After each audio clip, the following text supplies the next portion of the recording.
Fala pessoal, aqui quem fala é o Matheus do Fogostats e eu tô aqui nesse vídeo para analisar a vitória do Botafogo em cima do Curitiba, 4-1 no Newton Santos, e que já teve alguns detalhes táticos interessantes do que o Bruno Lage vem implementando na equipe do Glorioso.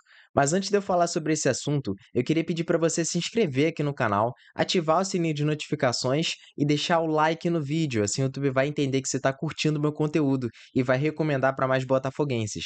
Beleza, pessoal? Conto com essa moral de vocês e sem mais enrolações, vamos para o nosso vídeo de hoje. Bom, começando com a análise da fase ofensiva, eu já trago logo o lance do gol, que tem vários elementos desde a origem que o Botafogo vai levar até o final do jogo, né? Vai levar durante uma boa parte ali na sua organização ofensiva.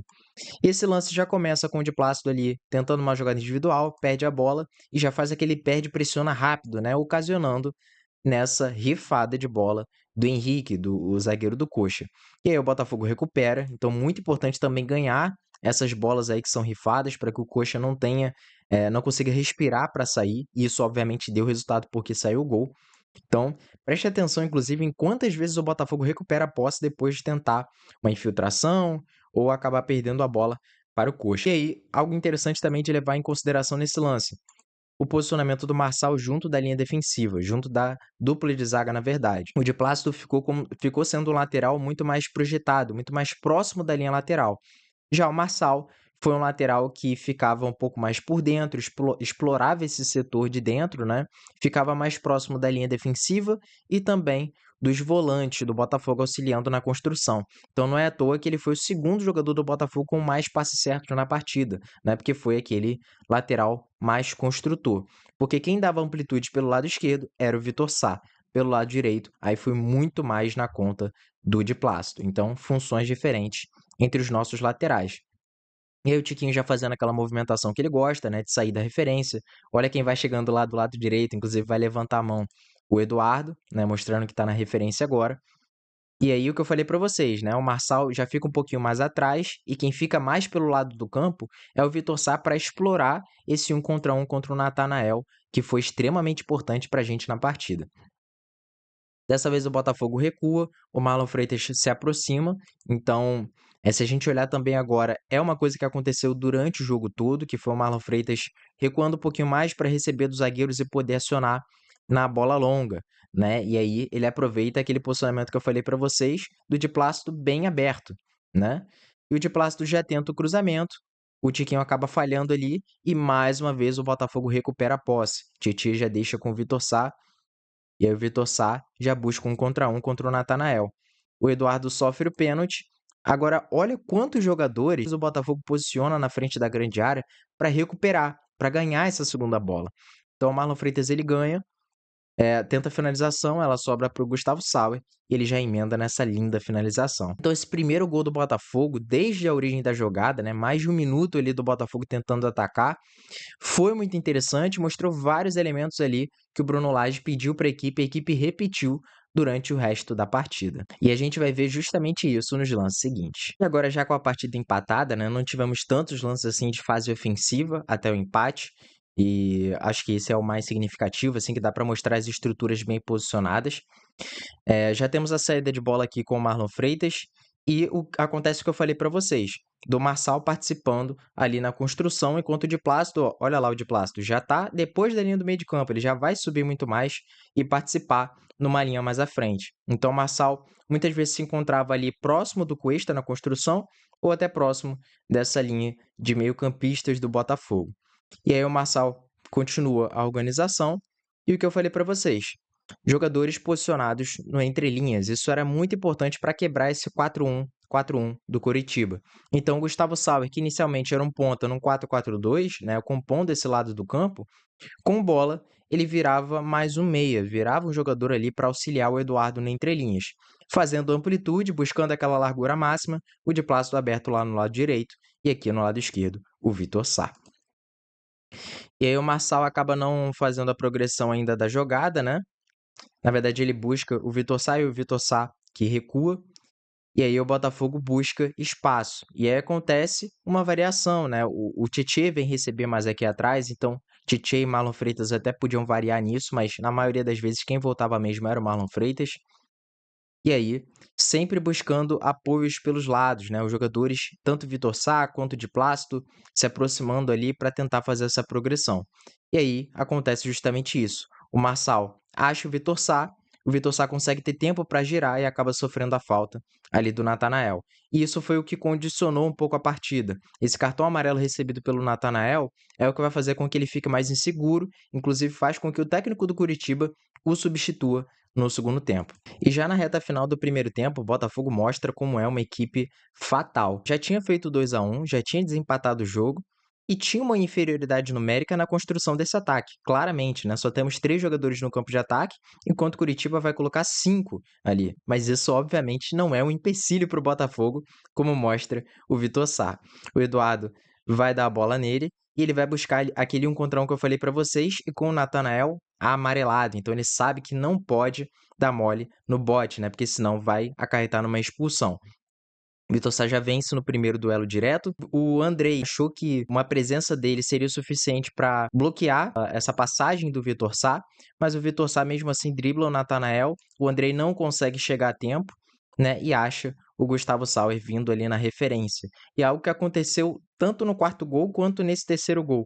O Eduardo arrastando a última linha mais à frente e outro jogador chegando atrás para fazer a finalização. Então, vários padrões aí se apresentando em cada um dos gols do Botafogo, obviamente excluindo a bola parada. E agora o lance que liquidou a partida do quarto gol do Botafogo, que se origina inclusive de uma falha na nossa marcação. Eu vou falar sobre ela na análise da fase defensiva que vai vir logo após. E aí o Curitiba consegue achar um passe em profundidade, conseguem fazer o cruzamento, só que o Felipe Sampaio se antecipa muito bem e o Marçal já conecta para tirar da zona de pressão. E aí a facilidade, a inteligência do Tiquinho já para fazer o pivô e deixar com o Eduardo para o Eduardo receber de frente e conduzir. E aí a inteligência do Tiquinho também para jogar o braço no Andrei, dificultar a passagem dele, né, para que o Botafogo chegue com uma superioridade boa no ataque. E aí o Eduardo deixa com o Vitor Sá já olha para a grande área para mapear os possíveis receptores desse cruzamento dele, e o Tiquinho já deixou o Andrei ir para frente, porque o objetivo dele agora é ocupar esse espaço nas costas desses jogadores, né? Porque o Eduardo, mais uma vez, vai estar arrastando a última linha lá para frente, enquanto isso, tanto o Gustavo Sauer quanto o Tiquinho oferecem os apoios por trás. E aí quem recebeu foi o Tiquinho e conseguiu fazer o gol. Então, vários 3 gols do Botafogo, né, conseguindo aplicar vários elementos interessantes de fase ofensiva que a gente levou durante toda a partida contra o Curitiba. Mas agora vamos para a fase defensiva, porque tem muita coisa interessante para a gente falar sobre. E agora, começando a análise da fase defensiva, já trago aqui o lance do primeiro gol sofrido pelo Botafogo, que aconteceu uma coisa que já tinha ocorrido contra o Santos e que também ocasionou um gol sofrido para a gente. Claro que o Botafogo está com 1-0 no placar, às vezes até causa um relaxamento nos jogadores. E aí aconteceu justamente isso, né? Todos os jogadores do Botafogo correndo para trás. O Marlon Freitas, que é o único que está visualizando a bola, contra o Santos tinha sido o Danilo Barbosa, não vai fazer a pressão, não tenta encurtar o espaço desse jogador. E aí o Marcelino Moreno, que é um jogador que tem muita qualidade técnica, tem todo o tempo do mundo para tentar fazer um lançamento. Ele tenta fazer o lançamento, o Felipe Sampaio acaba tendo dificuldade ali para vencer o duelo, e aí o Bruno Gomes, claro, tem um mérito absurdo de acertar um lindo chute desse de fora da área. Mas enfim, esse tipo de falta de pressão, essa falha, né, na transição defensiva do Botafogo, é algo que tem que ocorrer com muito menos frequência, né. É claro que em algum momento isso pode acontecer, mas o Botafogo também precisa ter muito cuidado com isso, porque quando você joga em uma linha alta, é sempre importante ter o que eu já falei para vocês no início do vídeo, alguém correndo para frente, alguém dificultando essa transição. Porque se não tiver, esses jogadores com maior qualidade técnica têm mais liberdade para achar esse tipo de passe. Bom, agora partindo para a estrutura defensiva, o Botafogo praticou uma coisa interessante, uma coisa diferente do que vinha fazendo antes, que é a questão de colocar um ponta mais à frente para auxiliar essa marcação junto do Tiquinho e junto do Eduardo. Então, por mais que fosse um 4-4-2 defensivo, ou até às vezes um 4-2-3-1, né, o Botafogo também variava, tinha fluidez nisso. Então o que a gente vê agora é um triângulo sendo feito com Tiquinho, Gustavo Sauer e Eduardo, mas isso vai mudar, né, o Curitiba faz a inversão de jogo e a grande importância do Gustavo Sauer era diminuir o espaço do Jamerson, para que o Jamerson não pudesse construir com liberdade. Então, se o Gustavo Sauer tivesse na linha ali dos meio-campistas, como eu ilustrei para vocês, seria o 4-4-2, né, como eu falei. Mas não, ele avança uma casa e ele vai fazer essa marcação ali mais próxima do lateral esquerdo do Curitiba. Só que isso vai criar uma lacuna, claro. O meia, Bruno Gomes, vai ocupar o espaço nas costas do Gustavo Sauer. E aí entra a importância do Di Plácido. O Di Plácido vai se projetar também para atacar esse jogador do Curitiba, para que ele não receba com liberdade. Então, a grande importância dessa estrutura de marcação. Você avança o seu ponta, mas também você vai fazer com que o seu lateral faça uma perseguição mais longa. Isso aconteceu muito mais no lado direito, mas no lado esquerdo vocês vão ver que também se repetiu com o Vitor Sá e com o Marçal. Olha esse lance que interessante. Dessa vez o Bruno Gomes vai fazer uma troca de posição com o Jamerson. Olha como ele vai gesticular, aqui bem embaixo da minha câmera, ele gesticula mandando o Jamerson ir para o lado, né? Ocupar o espaço que o Bruno Gomes estava ocupando.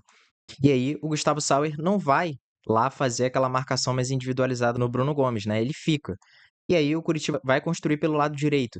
E aí quem vai formar esse triângulo junto com o Tiquinho, junto do Eduardo, o Vitor Sá. Então isso se alterou dessa vez. E aí o passe acabou entrando. Olha quem vai vir fazer essa perseguição na linha dos meias, o Fernando Marçal. Pelo lado esquerdo, eu achei que isso estava um pouquinho mais atrasado, né? O Marçal muitas vezes ele chegava atrasado e pela direita eu achei que a velocidade do Di Plácido para atacar esse jogador, incomodar e fazer com que ele não recebesse com liberdade, foi muito mais bem ajustado, né? Então acho que pelo lado direito funcionou melhor, pelo lado esquerdo não funcionou tão bem assim como eu gostaria. E agora o Botafogo marcando mais no bloco médio, vocês vão ver o 4-4-2 mais bem formado. Então o Gustavo Sauer, olha como ele está sempre prestando atenção no Jamerson. E mais atrás, né, o Di Plácido sempre prestando atenção nesse jogador também, ali próximo da linha lateral. Então essa atenção foi sempre redobrada ali pelo lado direito, então não foi à toa que o Curitiba encontrou bastante dificuldade de construir por ali. Até porque é por esse lado que jogava o Marcelino Moreno. Marcelino Moreno é o jogador mais técnico do ataque do Curitiba. Então, gerar pouco espaço para esse jogador era de extrema importância para o Bruno Lage. E agora no segundo tempo, o raciocínio permaneceu o mesmo. Olha o Jamerson como vem aqui atrás participar da construção e o Gustavo Sauer já está projetado ali junto com o Eduardo e junto com o Tiquinho Soares. E aí ele buscou o passe na esquerda com o Marcelino Moreno. Olha quem vem se aproximar para fazer a pressão, né, para se projetar. Olha onde o Marçal está em comparação, ali embaixo do placar, e o de Plácido já está aqui muito mais na frente, projetado, fazendo essa pressão. Então, dá para ter uma total certeza que, de fato, era um padrão defensivo do Botafogo. E aí o Sauer permanece porque o Jamerson está aqui fazendo a saída. Então, olha como ele está sempre atencioso para que esse passe, caso saia ali no lateral do coxa, ele fazer a marcação. Só que aí ocorre aquele desajuste que eu falei para vocês, né? O Coritiba vai construir pelo lado direito, o Tiquinho, ele não fecha a linha de passe do Kusevich, e o Kusevich consegue achar o passe no jogador aqui do Curitiba por dentro. E aí o que acontece? O Vitor Sá e o Marlon Freitas também não conseguem encurtar nesse jogador, não conseguem diminuir o espaço para a ação dele. E ele já acha um passe de primeira. E aí é o homem livre. O Marçal, como eu falei para vocês, ele se descola da última linha com um certo atraso. Né? Teve esse desajuste, essa falha. E aí o jogador, o Robson, né, com todo o tempo do mundo, ele consegue achar o passe no Matheus Bianchi. E aí o Matheus Bianchi faz o cruzamento, mas aí o Felipe Sampaio corta, e aí você já sabe o que acontece depois. Então, por isso que eu disse, o quarto gol do Botafogo acaba saindo de uma falha na nossa fase defensiva. Mas é claro que esse tipo de coisa acontece, né? As falhas acontecem, e a gente está aqui para mostrar, claro, e corrigir durante os jogos. Então é isso, pessoal. Chegamos ao final do nosso vídeo. Espero que vocês tenham gostado do conteúdo de hoje. E se vocês gostaram, eu peço que se inscrevam no canal se ainda não é inscrito, ativem o sininho de notificações para não perder nenhuma novidade e deixem o like também para o YouTube entender, como eu falei, que você está curtindo o meu trabalho. E assim ele vai recomendar e também vai impulsionar aqui as postagens do meu canal. Beleza, pessoal? Então, grande abraço para vocês e até a próxima.